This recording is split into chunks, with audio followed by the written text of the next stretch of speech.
Halo babes, welcome to MPCast.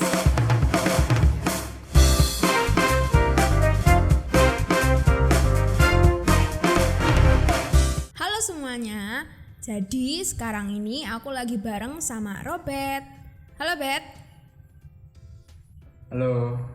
Nah teman-teman, aku mau kasih tahu ke kalian, berhubung sekarang ini masih pandemi, jadi format podcast kita masih secara virtual dan kita shoot dari rumah. Halo ya. Jadi Robert ini adalah ketua MPK, ketua umum MPK SMA Negeri 1 Klaten masa bakti 2020-2021 ya Bet? Ya betul. Oke. Gimana Bet? Hari ini sehat? Puji Tuhan sehat. Sekarang kesibukannya apa Bet? Ya kesibukannya sih paling cuman sekolah online. Udah sih yang paling memakan waktu mungkin itu aja. Tapi dengar-dengar kamu itu ya lagi suka sepedaan ya sekarang? Ya nggak sih? Iya benar. Memang lagi sering sepedaan. Jauh-jauh loh Ya, rutenya. lebih sehat juga sih. Rutenya Ya jauh-jauh kalau loh. jauh, ya bisa dibilang jauh mungkin untuk orang-orang yang jarang sepedaan. Tapi kalau untuk yang udah lama sepedaan ya belum apa-apa lah. Oke. Ini kan kamu nih di MPK ini kan sebagai ketua atau Bet? Ya nggak sih? Ketua Ya, umum ya? heeh. Loh berarti di MPK itu ada ketua umum terus ketua apa lagi emangnya? Selain ketua umum ada ketua 1 sama ketua 2. Nah, ketua 2 ini diisi oleh kelas 10. Oh ketua duanya kelas 10. Oke. Lah terus dulu tuh gimana awalnya? Bentar. Awalnya dulu waktu mau masuk MPK itu gimana? Kok tiba-tiba langsung masuk MPK tuh? Alasannya apa, Bet? Ya, alasannya emang dari awal aku masuk SMA itu udah niat untuk masuk ke salah satu organisasi yang ada di SMA N 1 Klaten. Nah, hari pertama masa pengenalan lingkungan sekolah itu teman-temanku yang dulu dari SMP yang sama aku itu lagi ngobrolin tentang suatu organisasi yaitu MPK ini. Nah, pas di obrolan itu dibahas MPK itu punya tugas yang cenderung lebih sedikit daripada organisasi-organisasi lain. Oh gitu. Jadi aku tertarik karena punya tugas lebih sedikit, berarti walaupun aku ikut organisasi, aku masih punya waktu luang yang banyak. Lalu aku dengar juga sosialisasi dan promosi dari kakak kelas tentang MPK. Lalu aku memantapkan diri, ambil formulir dan mendaftar jadi calon anggota MPK di Semansa. Lucu juga loh, alasan pertamanya karena MPK itu tugasnya lebih sedikit daripada organisasi lain gitu kan? Iya. Tapi kan emang dulu MPK belum ada kan di SMP, ya nggak sih? Belum ada toh di SMP. Belum, masih jarang banget. Mungkin nggak ada. Mungkin karena faktor itu juga kamu kan pengen gabung di MPK, mungkin kepo kan MPK itu Iya. apa ya toh? Betul, karena kita kan cenderung mau cari sesuatu yang baru. Bosen kalau itu terus dari SMP kan masuk SMA ini MPK adalah sesuatu yang baru. Itu juga menjadi daya tarik juga sih. Benar. Kamu jadi ketua umum nih dulu gimana ceritanya kok bisa jadi ketua umum? Sebelumnya Ya, jadi ketua umum sebelumnya tuh- jadi apa? Sebelum jadi ketua umum dulu pas waktu kelas 10 aku dapat kepercayaan dari kak kelas dan teman-teman untuk jadi ketua angkatan atau ketua 2.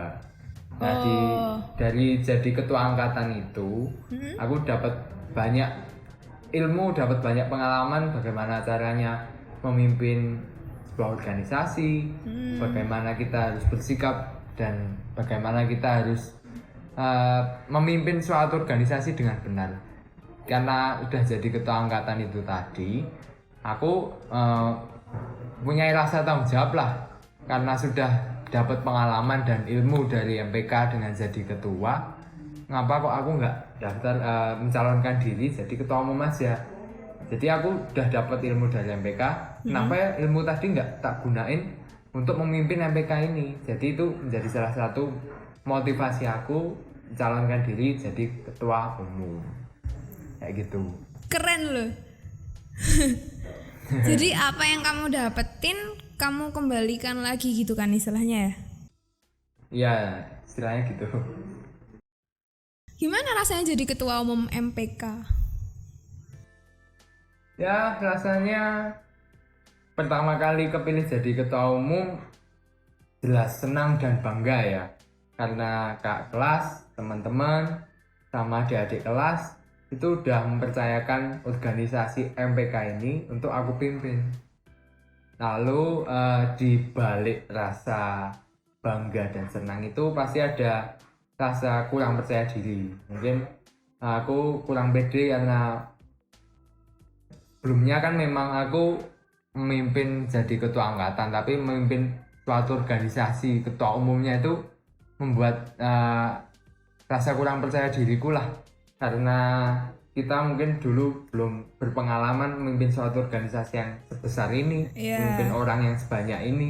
Tapi ya lama-kelamaan dengan seiring berjalannya waktu, lebih kenal anggotanya, lebih tahu seluk-beluk organisasi, bagaimana kita harus memimpin organisasi ini, rasa kurang percaya diri itu lama-kelamaan telah berkurang. Intinya learning by doing loh, Bet. Ya, learning by doing. Oke. Mungkin kan orang-orang di luar sana itu kan belum tahu loh, Bet, MPK itu apa gitu kan.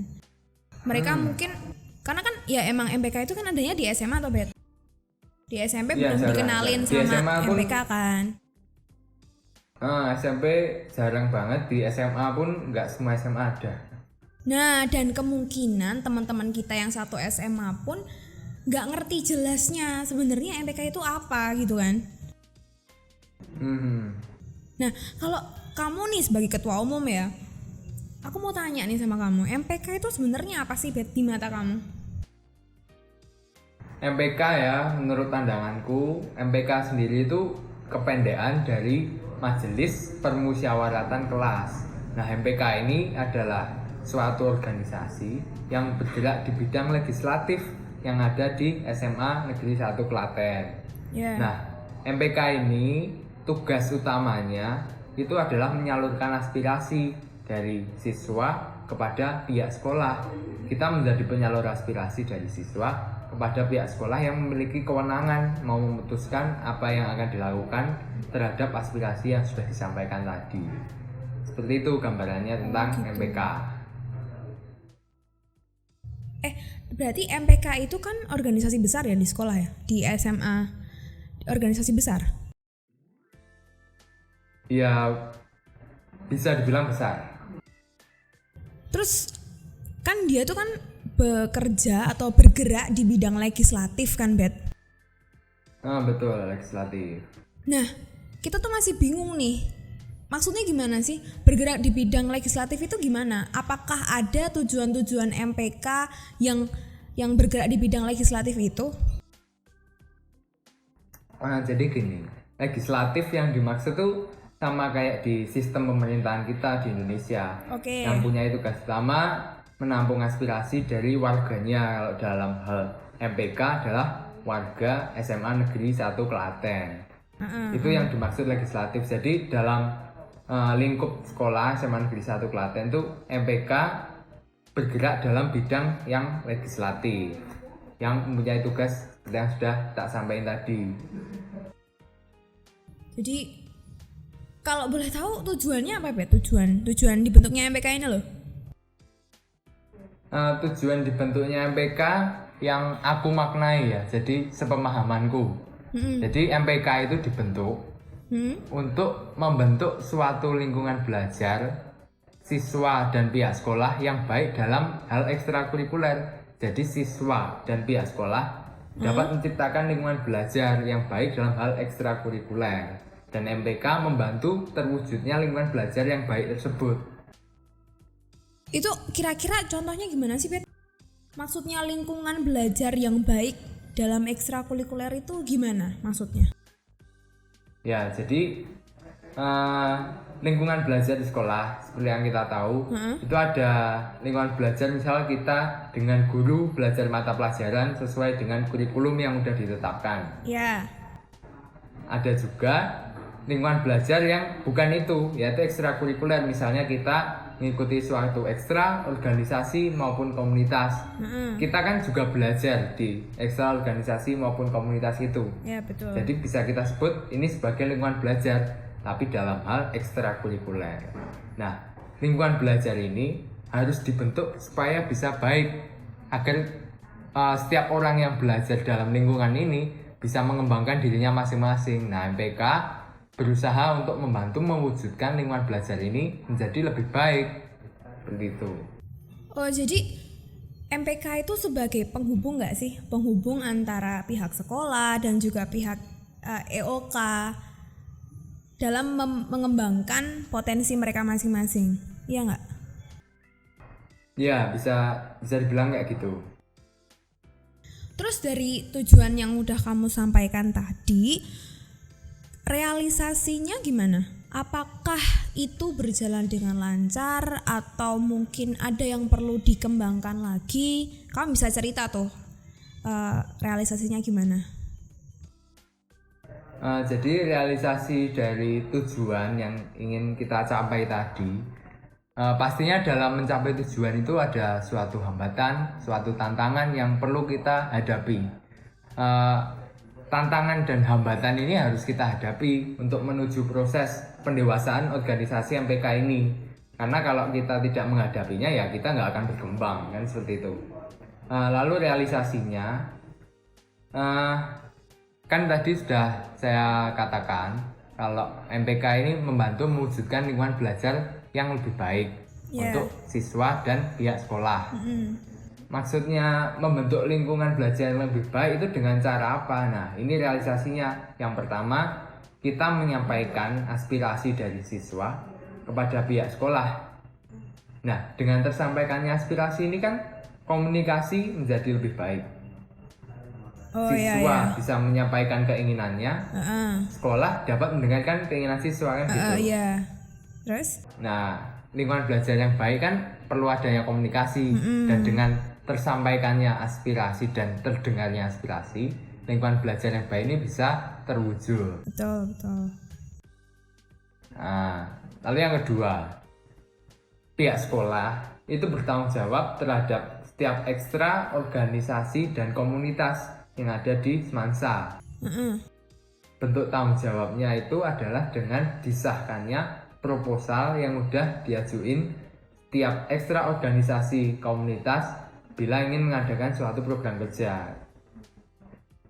Tapi setiap ekstra organisasi dan komunitas ini tidak bisa hanya ditanggung-jawabi oleh sekolah, mereka juga harus bertanggung jawab dong kepada sekolah. Gak bisa tanggung jawabnya sepihak aja. Nah, bentuk tanggung jawab ekstra organisasi komunitas tadi dalam bentuk apa? Dalam bentuk LPJ atau laporan pertanggungjawaban. Oh, oke. Nah, lalu peran MPK apa? Peran MPK adalah membantu setiap ekstra organisasi dan komunitas dalam membentuk suatu LPJ yang baik dan benar, lalu menyampaikannya kepada pihak sekolah. Nah, dengan seperti ini kan terjadi sikap saling tanggung jawab. Sekolah tanggung jawab kepada EOK atau ekstra organisasi dan komunitas, EOK bertanggung jawab juga kepada sekolah, dan MPK membantu terwujudnya sikap saling tanggung jawab itu tadi. Jadi, dan lingkungan belajar yang baik itu kan perlu adanya sikap saling tanggung jawab seperti yang sudah disebutkan tadi. Iya. Berarti saling timbal balik juga ya akhirnya ya. Iya, betul. Ada kesulitan nggak sih? Ada kesulitan nggak? Oh, dalam ya itu tadi ya. Kesulitannya sih mungkin ya kita harus kan di MPK itu ada namanya komisi pengawasan. Komisi komisi pengawasan. Oh ya, itu tugasnya ngapain aja, Bet? Iya, komisi pengawasan itu tugasnya mengawasi setiap ekstra organisasi dan komunitas yang ada di SMA Negeri 1 Klaten dan ada hubungannya juga sama LPJ atau laporan pertanggungjawaban. Nah, di tahun ini Komisi 2 itu sudah membentuk semacam panduan bagaimana membuat suatu LPJ yang baik dan benar. Lalu tugas Komisi 2 juga untuk mengarsipkan LPJ dari tiap EOK lalu disampaikan kepada pihak sekolah. Seperti itu. Oh ya, terus itu tadi kan ada komisi pengawasan ya?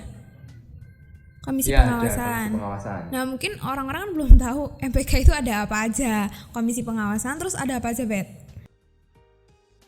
Yang pertama ada komisi aspirasi. Aspirasi. Lalu kedua komisi pengawasan. Ketiga itu komisi humas dan pencitraan. Humas Lalu dan yang keempat ada komisi advokasi. Oh, advokasi. Oke. Kira-kira itu semua pasti punya tujuannya masing-masing kan ya? Ya, ada tugasnya masing-masing. Ini mungkin pada penasaran sebenarnya tugasnya komisi advokasi itu apa sih, Bet? Kalau advokasi itu berhubungan juga dengan tujuan yang dibentuk oleh MPK dibentuknya MPK tadi, yaitu komisi advokasi ini mengadakan sidang yang membahas atau mengesahkan peraturan dan ketetapan yang berlaku di SMA Negeri 1 Klaten. Contohnya sidang penetapan ketua OSIS, sidang amandemen ADART, MPK dan OSIS, sidang ADART tiap ekstra organisasi dan komunitas di SMA Negeri 1 Klaten. Jadi gampangannya Komisi 4 atau advokasi ini mengurusi masalah persidangan di SMA Negeri 1 Klaten. Oke.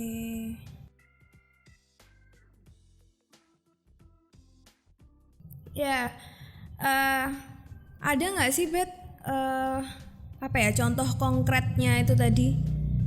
Kayak tadi kan realisasinya udah kamu jelasin. Contoh konkretnya kira-kira apa, Bet? Ya, jadi sebelum masuk ke contoh konkret tadi, sebenarnya realisasinya aku masih ada satu lagi yang belum tak sebutin. Nah, apa tuh? realisasi satu tadi itu adalah kan dalam suatu lingkungan belajar, ekstra organisasi dan komunitas itu perlu ada peraturan dan ketetapan yang dibuat biar ekstra organisasi dan komunitas ini dalam menjalankan kegiatannya itu teratur, tidak ada masalah, hambatan, gangguan dan lain-lain.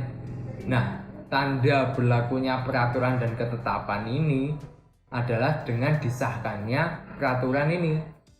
Lalu bentuk pengesahannya itu seperti apa? Bentuk pengesahannya adalah sidang. Nah, sidang ini adalah tugas dari Komisi 4 yang sudah saya jelaskan tadi. Contohnya sudah saya jelaskan. Iya. Oke, kalau contoh konkretnya ada nggak, Bet? Ya, jadi contoh konkret dari bagaimana kita akan merealisasikan tujuan tadi adalah program kerja yang sudah dirancang dan dilaksanakan oleh MPK. Untuk program kerja ini nantinya mungkin akan lebih baik kalau dijelaskan oleh ketua-ketua panitia yang dari MPK, teman-teman kita nanti akan menjelaskan tentang program kerja yang sudah mereka jalankan. Nah, kalau untuk program-program kerja itu nanti akan ada di episode berikutnya. Jadi pastikan kalian nonton juga ya. Mungkin itu aja yang mau aku tanyakan ke Robert. Terima kasih buat teman-teman semua yang udah nonton episode kali ini. Dan jangan lupa tonton episode MPK selanjutnya. Goodbye!